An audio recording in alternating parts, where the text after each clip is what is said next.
Benar, ini dengan saya yang asli. Bisa dilihat. Tai lalatnya benar di sebelah kanan. Orang yang di video satu lagi, tai lalatnya ada di sebelah kiri.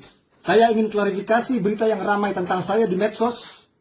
Bahwa benar adanya bahwa saya sudah botak sekarang. Tapi itu disebabkan karena di Nusa Kambangan ini saya tidak bisa menemukan salon. Jadi saya tidak bisa buceri atau bulecek sendiri. Jadi selama di sini saya pikir saya botakin saja dulu. Sampai saya bisa ngechat di salon lagi.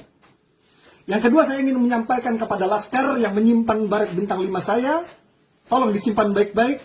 Keluar dari sini, saya akan tambahkan 1 bintang lagi.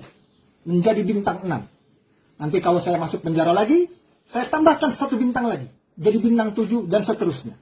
Saya sampaikan kepada umat, meskipun saya ini adalah Habib abal-abal, Habib tidak jelas, tapi jangan pernah menyerah. Untuk terus percaya kepada saya.